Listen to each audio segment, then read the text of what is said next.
Today's World Insight.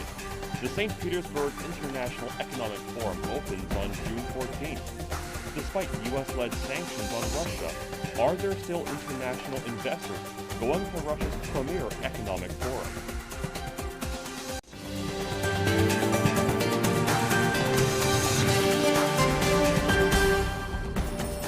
Hello and welcome to World Insight with me, Tian Wei. This year's St. Petersburg International Economic Forum takes place from June the 14th to the 17th. Once labeled as Russia's answer to Davos, the forum attracted investors and politicians from around the world. But this year, it's going to be very different. Only delegations from the non-Western economies will be there, like India, China, Saudi Arabia, and others from the Middle East. The theme of this year's forum is sovereign development as the basis for a just world, and places an emphasis on technological sovereignty. For more about this year's St. Petersburg International Economic Forum, we have three panelists joining us from different parts of the world.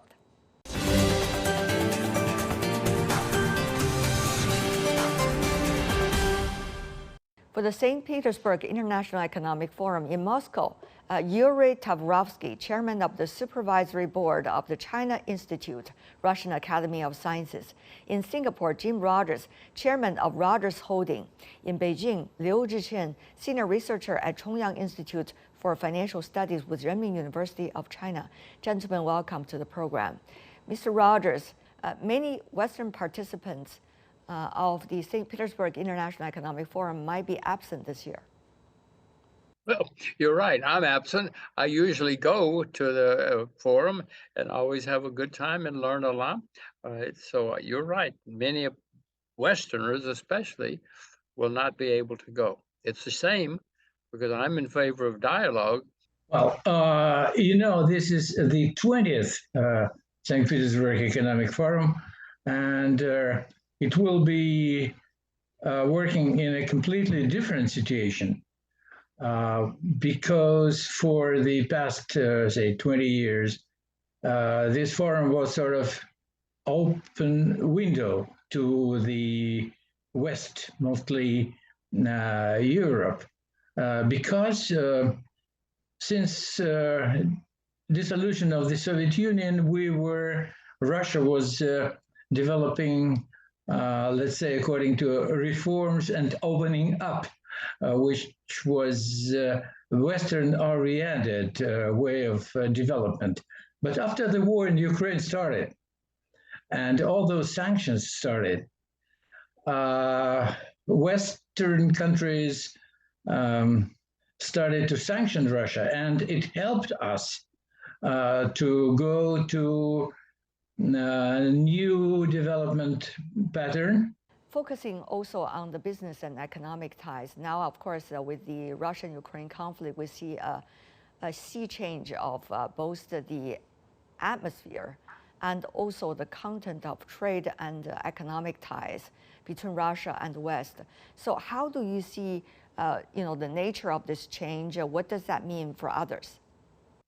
Well, it's having major effects. For one thing, it's driving people away from the U.S. dollar. I'm an American, so I don't like to see that, but more and more people are realizing we have to find something to compete with the U.S. dollar. But also it's helping Russian agriculture.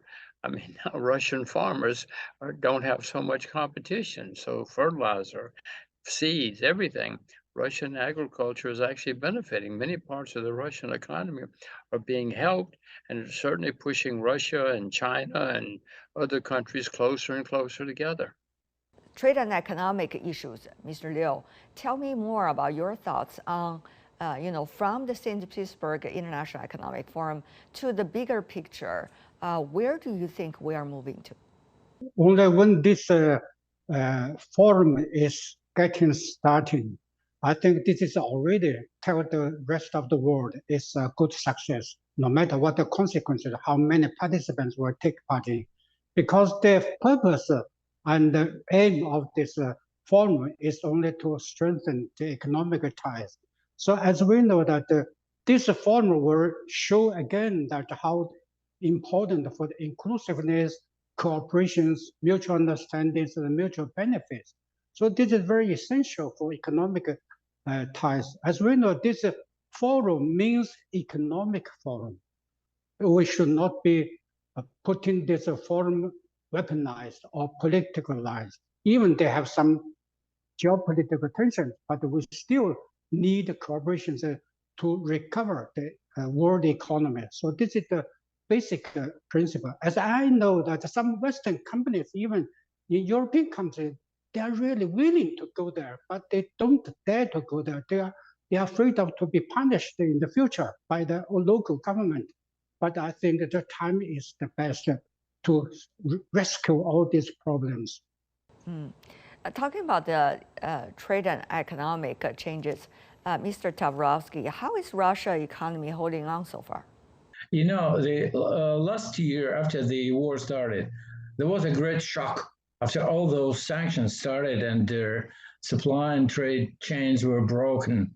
But 1 year later, I can say that the situation stabilized and we'll have some GDP surplus this year, and the living conditions are the same.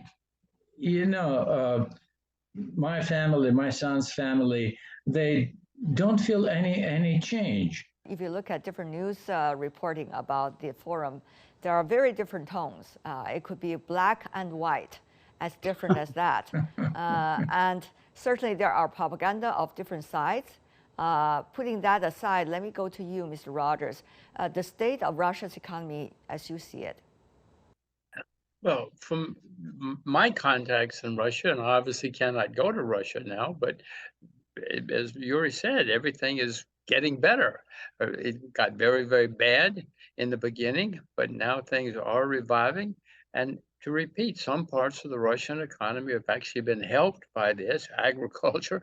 The Russians don't have to compete with foreign agriculture now, and they're right there on the Chinese border. So many ties between China and Russia are getting stronger. So this is actually helping some parts of the Russian economy. America may have made a mistake when they thought they could punish Russia. Mr. Rogers, I understand Turkey and some of the Middle Eastern companies are looking at the vacancy that has been left there in the Russian business map and thinking about whether they want to fill in the void. So do you see there is a possibility for that?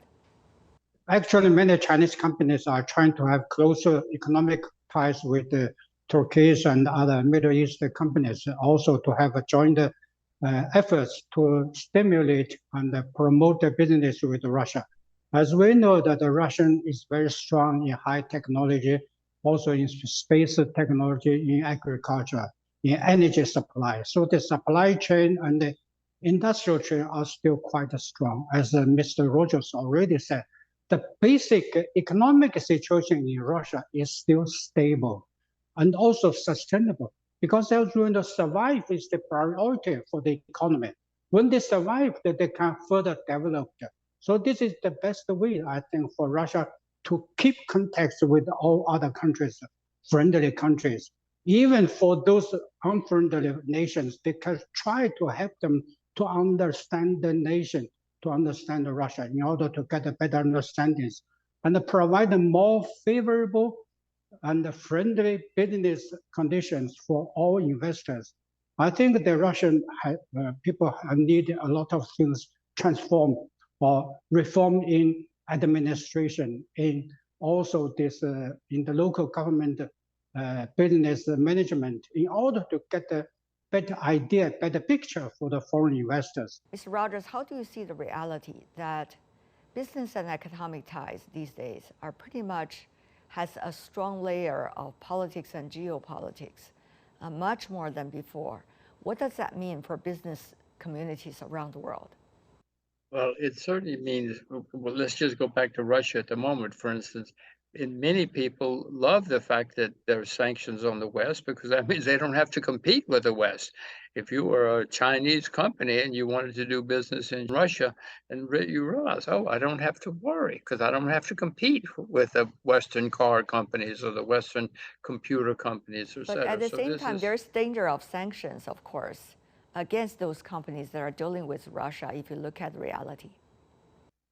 well, there are certainly many Chinese companies doing business in Russia, and they don't seem to be worried about Western sanctions. And I don't think they would need to worry about Western sanctions, and other countries as well. I mean, India, Iran, Brazil, there are countries that are doing business in Russia, not well, maybe they care about the sanctions, but they don't care enough to stop doing business. So it actually helps companies like that because they don't have to compete with the West. I mean, Tenway, if you didn't have to compete with IBM or Microsoft, you'd be very happy if you were in the computer business. So this is having a major effect. And some foreign countries, it's helping some foreign countries. It's not hurting them. And many countries about the US dollar, many people are very worried about the US dollar now because America, if they get angry at you, they say you cannot use the US dollar. Well, that is not helping America. I have teenage children, and they are not going to be benefiting from the fact that people are now looking for something else besides the US dollar. It may be the renminbi for all I know, but people are more and more rapidly looking for something to compete with the US dollar because of America's sanctions. How do you see the general picture in the world beyond what we are talking about, St. Petersburg International Economic Forum, but rather the bigger picture that business and economic communities have to now deal with much more geopolitics than they used to be? What does that mean for them?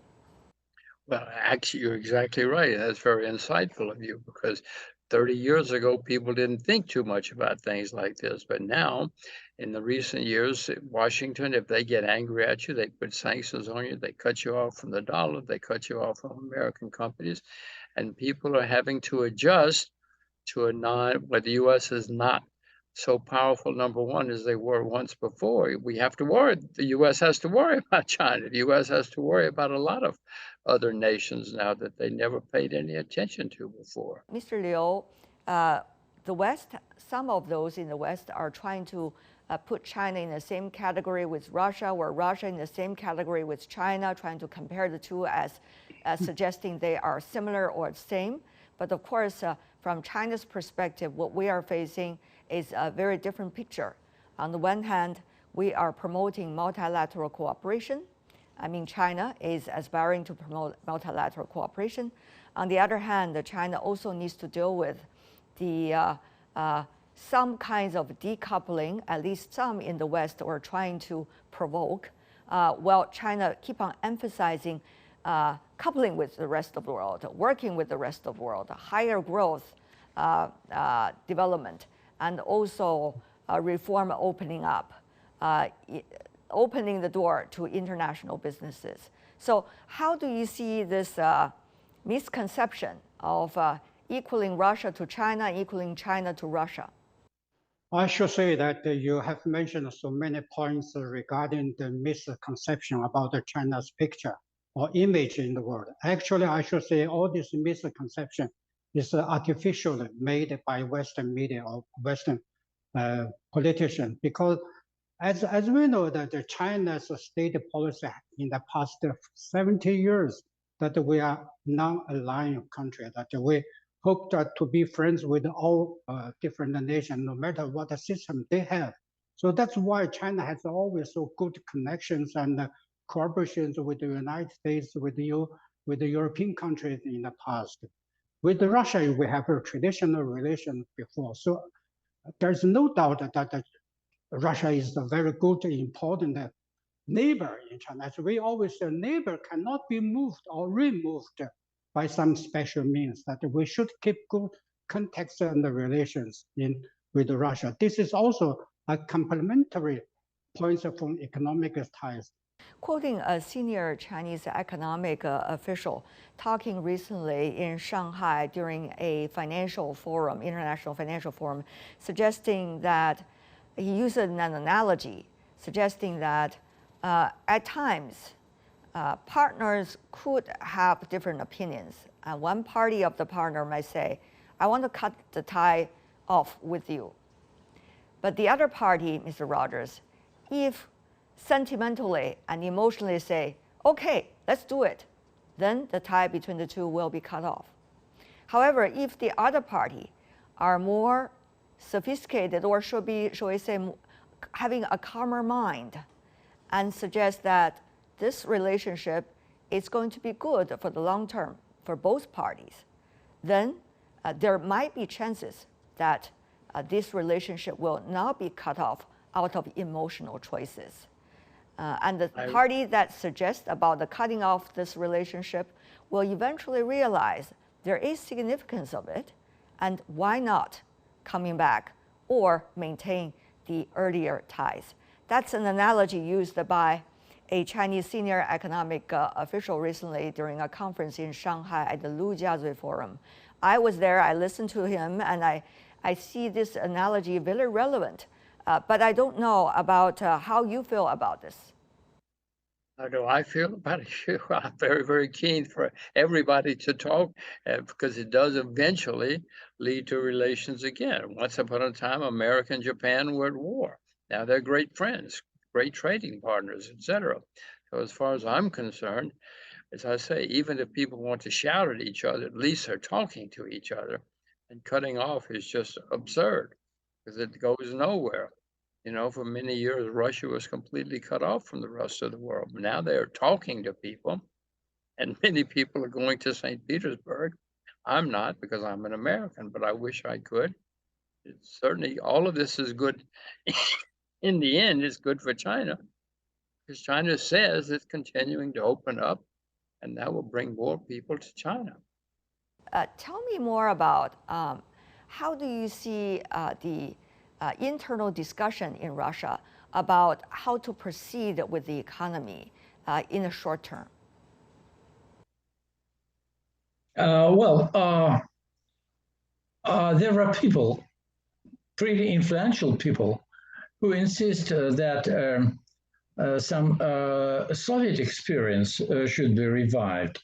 We should have more planning, more socialist, let's say, or state-owned factory, state-owned sector of the economy should be expanded. And at the same time, the government doesn't look like going that way. There are several schools of thought, and external pressures are influencing our internal economic discussions. There are still many people who believe in American way, who have illusions of possibility of reconciling with America after almost 30, 40 years after Soviet Union collapsed. But look, there are realities. We want to have relations, but they squeeze us out, both America and Europe. So I think that a realistic view will win sooner or later and will be more self-reliant, at the same time developing relations with friendly nations like China, India, Turkey, other nations. And let the West develop on their own, and God help them. I see. So you're describing a very interesting internal discussion taking place inside Russia. We have very limited information, of course, about what's going on inside Russia. This St. Petersburg International Economic Forum might provide people with a window for this closer observation, shall we put it that way. Mr. Liu, going to you, looking at China's neighborhood, especially Central Asia, and of course with Russia, how do you see China's vision generally in the region, especially economic and trade ties here I'm talking about, because today our topic is not about geopolitics? We should say that in the past several centuries that China has really very good and close connections, and especially trade ties with the Central Asian countries. As we know that we call the traditional one, in the history, the so-called the Silk Road, always mainly mentioned that the major road is comes through the Middle Asian countries. This is a very good connection, a joint points that between China and the European continent. So in this way, that China's vision for this country, that they are important partners, and also for China, also we have very good, close historical trust with each other. And secondly, all this trade relations between China and these region nations are complementary, that we have already very good connection in supply chain and the industrial chain. And the third, from people's exchange between these regions, that we have very closely exchanged with the local people. We understand it and support with each other. That's why that the Middle Asian countries has very good diplomatic relations with China. As I know that some countries' state chief is also my school colleague in Beijing University for language. You see, so he now is not becoming the president of the country. So we have so many good culture, historical and scientifically, technically exchanges between each other. The main point for us is that we have mutual trust, we have mutual understanding. This is the basic for further cooperation. That's why till now that we don't have any fundamental conflicts or contradictions with each other. We see China and Russia has been both have been actively engaging with Central Asian countries. Now, what is that picture saying to you, Mr. Tavrovsky, professor? Yes, Russia and China are actively cooperating in Central Asia, which used to be, monopolized by Soviet Union. But after Soviet Union collapsed and after 30 years of following the Western way of development, Russia is weaker now, and there is a certain vacuum of influence, of power in Central Asia. That's why a new great game started. And there are not only Russia and China actively participating in this big game, but also the West. The European Union, for example, have quite recently announced a plan of contributing 600 million euro to this European Silk Road. And because of activities of non-government organizations funded from the West, there are now anti-Russian, anti-Chinese feelings in those countries, especially in Kazakhstan. I visited Nazarbayev University, a new university in their capital, where there are announcements, speak only English, please. And so there is a new generation of politicians, business people, academicians, which were influenced by the West. And so now I think that Russia and China should somehow cooperate in filling this vacuum. Russian military presence is very active, thanks to this military organization.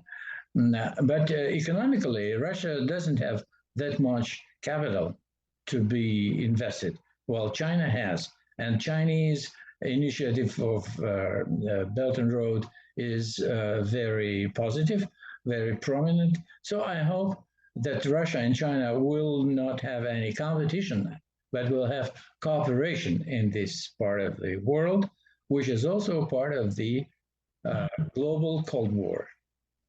Mr. Rogers, how do you see the roles of others? For example, Turkey, India, And some of the other economies, for example, from Saudi Arabia and the Middle East, that are present at the International Economic Forum in St. Petersburg, what are likely to be their roles in terms of their interaction with Russia and also with that region? You make some very good points and good observations. There are only less than 50, maybe only 30 countries that support the U.S. for sanctions against Russia. So there are many people that see this as an opportunity. The Middle East is changing dramatically. The Middle East is becoming much friendlier with China and with Russia. I mean, the Russians and the Saudis are actually cooperating on the production of oil. So there are major changes taking place. Of course, that's always true, but especially now, there are many people that are getting closer to China and to Russia because of some of the things that are happening in the world. So I wish I were in St. Petersburg, but I know many, I'm American, so I cannot, but many people in many countries do not support American sanctions. And I presume they're in St. Petersburg doing business, making money, making prosperity for their people. I wish we were.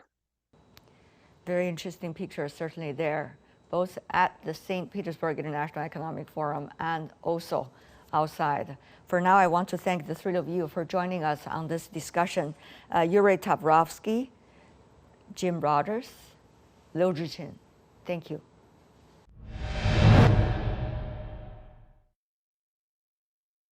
Our discussion on St. Petersburg International Economic Forum. With that, we're coming to the end of today's edition of program. You can always find us on YouTube, Facebook, and Twitter. I'm Tian Wei on behalf of my team. Thanks for watching. I'll see you later. I will be in St. Petersburg covering the event and bringing you more news as it happens. Bye for now.